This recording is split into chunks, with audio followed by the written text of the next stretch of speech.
কি আছে হসপিটাল? বলরাম। তো বলরামকে বলে রেখো যে স্যার যদি 31 তারিখ রাতে কেউ ফোন করে সেট দেয় তো কটা বেড ফাঁকা রাখবে, যদি পরদিন আসে তাহলে হেঁটে আসবে, কিসে ফিরবে, ইলেকশন কমিশন দেখবে। কাল সকালে গেছিলাম দিদির পাড়াটা, আমার দিদির না, বললাম যে একটু লোককে লিফলেট দিয়ে একটু প্রচার করি, বলছে পাড়া আমার বাবার সম্পত্তি, তোমাদেরকে ঢুকতে দেবো না। हम लोग भी बोले आज जब कुछ लोग पर आता है तो टकराना जरूरी है, और जिंदा अगर है तो जिंदा नजर आना भी जरूरी है। आज का अपनी अटके दिए কিছু পুলিশ আছে আপনার বগলের তলায় দাঁড়ানো, तो रास्ता मेरा और आपका नहीं किसी का बाप का 2026 से अपना पड़ा के लाल झंडा टांगना दायित्व আমরা নিচ্ছি। निर्भय ভোট করা, যে দেশে ভোট দিতে চাই দিতে দিন। 1 নম্বরে বোতাম টিপবে, 2 নম্বরে তৃণমূল সাফ হয়ে যাবে। 2 নম্বরে সুজনদা আছে তো সেই 2 নম্বরে সুজনদা, 2 নম্বরে তৃণমূল আউট, 1 নম্বরে দিয়ে দেবেন আমি ভুল করে ফেলেছি। একদম ভুল করা যাবে না। পাল্টিবাজ দুটোই পার্টি পাল্টিবাজ। একটা পার্টি বিজেপির পার্টি দেশের ধর্মনিরপেক্ষতা গণতন্ত্রকে ধ্বংস করে দিয়ে সংবিধানকে বাদ দিয়ে মনুবাদ অনুযায়ী গোটা দেশ চালাতে চাইছে। এত বড় পার্টিবাজ ত্রিপুরাতে গণতন্ত্রকে ধ্বংস করে দিয়ে পশ্চিমবঙ্গে গণতন্ত্র উদ্ধার করতে এসেছে। মধ্যপ্রদেশে ব্যাপকের নামে দুর্নীতি করে গণে উল্টে দিয়ে পশ্চিমবঙ্গে টেট কেলেঙ্কারির পর্দা ফাঁস করতে এসেছে। বিহারে চাকরিকে বেঁচে দিয়ে পশ্চিমবঙ্গে নতুন করে চাকরি দিতে এসছে। গুজরাটে আদিবাসী দলিতদের উপরে আক্রমণ করে দিল্লিতে মানুষের ঘর বাড়ি বুলডোজারের আঘাতে ভেঙে দিয়ে পশ্চিমবঙ্গে আবাস যোজনা দুর্নীতির বিরুদ্ধে লড়তে এসেছে। আর এখানে আদিবাসী পাড়াতে নিকোন উঠোনে ভাত খেতে এসেছে। পাল্টিবাজ নেতা, পাল্টিবাজ পার্টি। মমতা ব্যানার্জি পাল্টিবাজ না? কি বললো প্রথমে? বললো ইন্ডিয়ার নামটা আমি দিয়েছি, বললো না?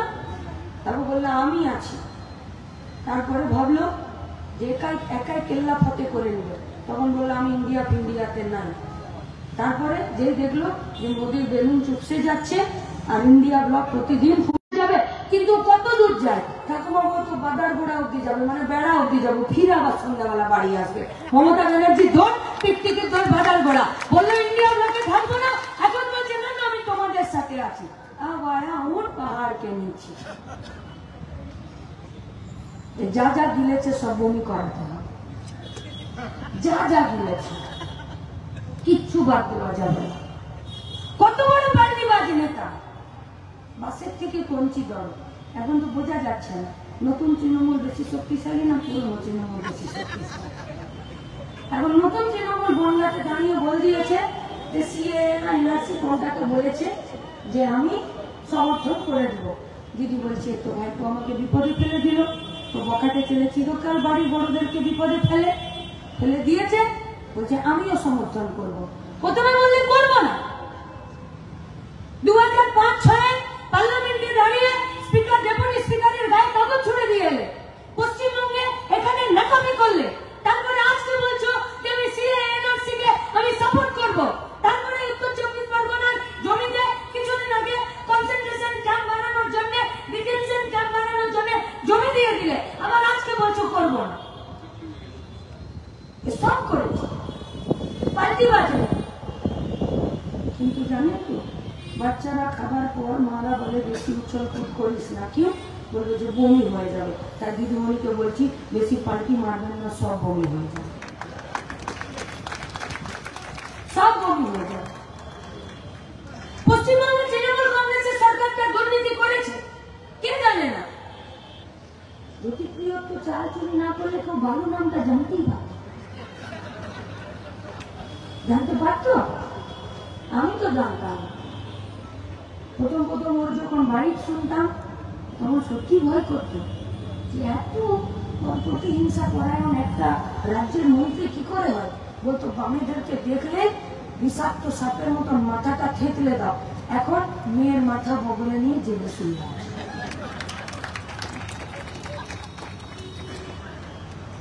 সবার দিন শেষ হয়, সবার। মাথার সূর্য দুপুর 12টার মতন চিরকাল থাকে না, সন্ধ্যে 6টার সূর্য হয়, আর তার জন্য তৈরি থাকতে হয়। শুধু মানুষকে রাস্তায় পিঠের সিট দ্বারা সোজা করে দাঁড়িয়ে থাকতে হয়। হয়েছে? দুর্নীতি করেনি অনুব্রত, কিন্তু পুলিশের গাড়িতে বোম ছুড়ো ছাড়া কোথায় শুরু করতো। আজ দেখুন বেচারা মেয়েটাকে পর্যন্ত মমতার কথাতে উঠে বসে মেয়েটাকে পর্যন্ত বিপদগ্রস্ত করে দিল। ও তো পশ্চিমবঙ্গের যুব সমাজের একটা অংশ। ও তো একটা বাপ হয়ে তো তার উচিত হয়নি যে একটা মেয়েকে বাড়িতে টিকটক করে স্কুল না যেতে দিয়ে আর স্কুলের রেজিস্টার খাতাটা ঘরে বসিয়ে সই করতে? তাহলে পশ্চিমবঙ্গের তৃণমূল কংগ্রেসের সরকার প্রত্যেকটা বাপকে আর প্রত্যেকটা ছেলে মেয়েকে আজকে দুর্নীতিগ্রস্ত করার জন্য রাস্তা তৈরি করে দিয়েছে, আর অনুব্রতরা সেই রাস্তায় চলেছে। দুর্নীতি করেনি বাকিপুররা? দুর্নীতি করেনি? কোনটা আর শান্ত মধ্যে কে চিনত গো? ছিটকে গুলোকে কে চিনত? সব স্বাধীনতা সংগ্রামী, নামও ভুলে যাচ্ছি। আরাবুল, কাইজার, জাহাঙ্গীর, সেলিম, শাহজাহান, উত্তম, শিবু। একজন বলছে স্বাধীনতা সংগ্রামীদের দলগুলো সব লোকাল থানাতে বসে আছে। থানাগুলো সব তৃণমূলের পার্টি অফিস তৈরি করেছে। তো ওরা যদি তৃণমূলের পার্টি অফিস করে, এই পশ্চিমবঙ্গের জনগণের কোনো দায় নেই যে থানাগুলোকে ফিরে থানার মতন তৈরি করা? তাই পুলিশকে বলছি চিন্তা করবেন না, ওটা চিরকাল তৃণমূলের পার্টি অফিস থাকবে না। তাই সোজা হন, সিদ্ধারা বাড়ি থেকে নিয়ে আসুন, ভর্তি করুন, কাজ করুন। ভিতরে তৃণমূলের যেটা পড়ে আছে ওটা আমাকে এক আমার সহকর্মী বলেছে যে দিদি তোমার কথা ওটা মানায় না, তুমি ওইসব বলবে না। আমি আজ দুপুরে তো কথা বলেছি যে আন্ডারগ্রাউন্ডের যা বাংলা উচ্চারণ হয় সেগুলো আমি করবো, আমি করবো। বিজেপি সরকারটা দুর্নীতি করেনি? ভারতমালা প্রকল্প 1 কিলোমিটার রাস্তা তৈরি করার জন্য গরিব ভারতবাসীর টাকা মেরে দিল। হিসাব দিয়ে কি হবে? 1 কিলোমিটারে 80 কোটি টাকা, কি হবে হিসাব দিয়ে? এই সন্ধ্যাবেলায় যে রাস্তার ধারে রুটি করছে আর 2.5 টাকা পিস রুটি বিক্রি করছে, তাকে যদি আপনি বলেন যে 1 কোটি টাকা, ও শুধু শুনতে পছন্দ করে 1 কোটি টাকা, ও গুনতে পারবে না 1 কোটি টাকা। তো হিসাব দিয়ে কি হবে? आयुष्मान भारत में একটা মোবাইল নাম্বার থেকে ডাক্তারবাবু আছে निश्चित भाव होनी हो, इसका पर्दाफाश वो भी करेंगे। हम लोग चाहते हैं कि आप लोग भी इस विषय में बात बोलिए, और उन्हें तो बोलेंगे बोलबे একটা ফোন নাম্বার থেকে, একটা ফোন নাম্বার থেকে লক্ষ লক্ষ রোগীর নাম রেজিস্ট্রেশন করেছে আর পয়সা মেরে নিয়েছে। এমনকি মরা লোককেও বেটে দিয়ে আর পয়সা মেরে নিয়েছে। ইলেকট্রাল বন্ড, মদ কোম্পানিও পয়সা দিচ্ছে, জুয়া কোম্পানিও পয়সা দিচ্ছে, ওষুধ কোম্পানিও পয়সা দিচ্ছে, সবাই পয়সা দিচ্ছে মোদীকে। এতদিন বলতো আমি 56 इंच सीना का नापी है मेरा, और आज पता चला कि वो सीना का नापी नहीं है, ওটা ঘুড়ির মাপ। 56 इंच পয়সা খেয়ে খেয়ে বেড়ে গেছে। বার করতে হবে পয়সা, আমাদের পয়সা, কারখানা বানানোর পয়সা, 100 দিনের কাজের টাকা, শহরাঞ্চলে 100 দিনের কাজ, আমাদের মাথার ছাদ, পেটের ভাত, শিক্ষা। पढ़ेगा इंडिया तभी तो बढ़ेगा इंडिया। इंडिया तो पढ़ना चाहते हैं, अगली বছর इंडिया नामটাই বাতিল করে দিব। কে পড়বে ইন্ডিয়াতে? যার বাপের পকেটে টাকা সে পড়বে ইন্ডিয়াতে। দলিতের বাড়ির ছেলে, গরিব লোকের বাড়ির ছেলে বলছিল শুভ দেবজ্যোতি, যার বাপের পকেটে পয়সা নেই সে পড়তে পারবে না। কেন? কারণ সরকার বাজেটে শিক্ষা খাতে টাকা দিচ্ছে না। পশ্চিমবঙ্গে হবে না। 8,000 स्कूल बंद করে দিয়ে 21,000 মদের দোকান খুলে দিয়েছে। कभी कभी पता ही नहीं चलता इस सरकार को तृणमूल कांग्रेस का सरकार बोलू या लालू का दुकानदार बोलू, কি বলবো একে? আমার ভবিষ্যৎ কি? ঘরটার ভবিষ্যৎ কি? বন্ধ হয়ে যাওয়া কারখানাগুলোর ভবিষ্যৎ কি? কন্ট্রাকচুয়াল লেবারদের ভবিষ্যৎ কি? এই রাজ্য থেকে বাইরের রাজ্যে চলে যাওয়া পরিযায়ী শ্রমিকদের ভবিষ্যৎ কি? এই গোটা পশ্চিম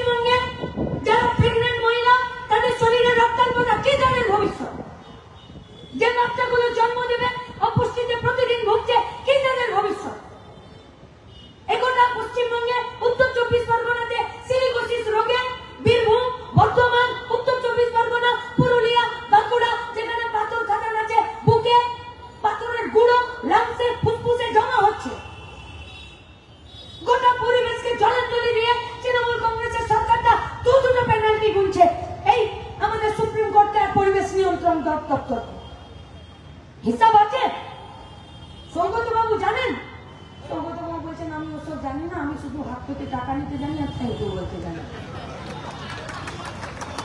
পাড়ায় প্রচারে গেছে, বলে মাসিমা ভালো আছেন, চিনতে পারছেন? বলতে না চেনে বাবা, যা হাত থেকে ঘুষ নিচ্ছিলে, বহু দেখলাম তোমাকে টিভিতে।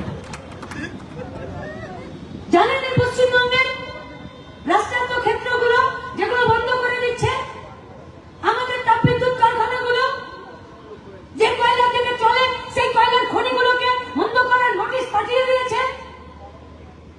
তারা যেখানে কাজ করছে, যে পার্মানেন্ট স্টাফ রিটায়ারমেন্টে যাচ্ছে, সেই জায়গায় কন্ট্রাকচুয়াল স্টাফ কাজ করছে।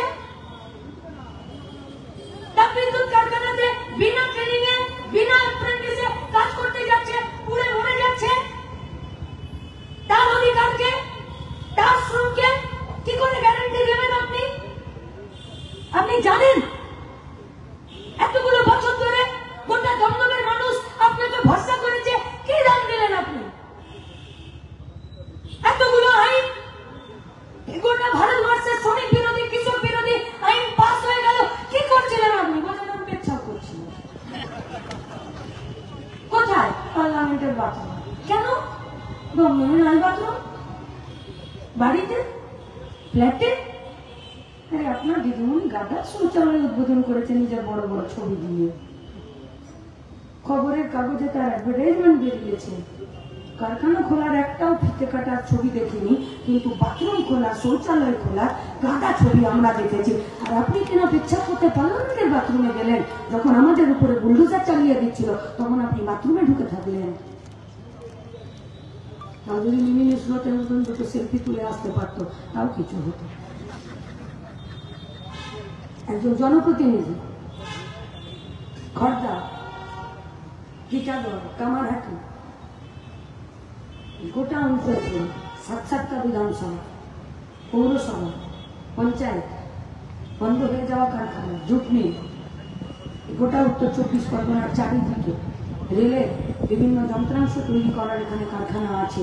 কোনোটা স্বাধীনতার আগে, কোনোটা স্বাধীনতার পরে। বুকের রক্ত দিয়ে রক্ষা করেছি, বুকের রক্ত দিয়ে লালন পালন করেছি, শ্রমিকদেরকে রক্ষা করেছি, ইউনিয়নকে রক্ষা করেছি, কারখানাকে রক্ষা করেছি। একটা উদাহরণ দিয়ে দিন, শ্রমিক আন্দোলন, ট্রেড ইউনিয়ন, তারা লড়াই করে কারখানা বন্ধ করেছে। ওপেন চ্যালেঞ্জ করছি, একটা কারখানার মালিক সরকার বলুক যে শ্রমিক আন্দোলনের জন্য কারখানা বন্ধ হয়েছে। আর আমরা আপনাদেরকে বলছি, যেখানে শ্রমিক আন্দোলন বাপের পাতার মতন করে, সেখানে বন্ধ হয়ে যাওয়া কারখানা ফার্স্ট ইউপিএ গভর্নমেন্ট খুলে দিতে জানে। আমি সেই এলাকার লোক।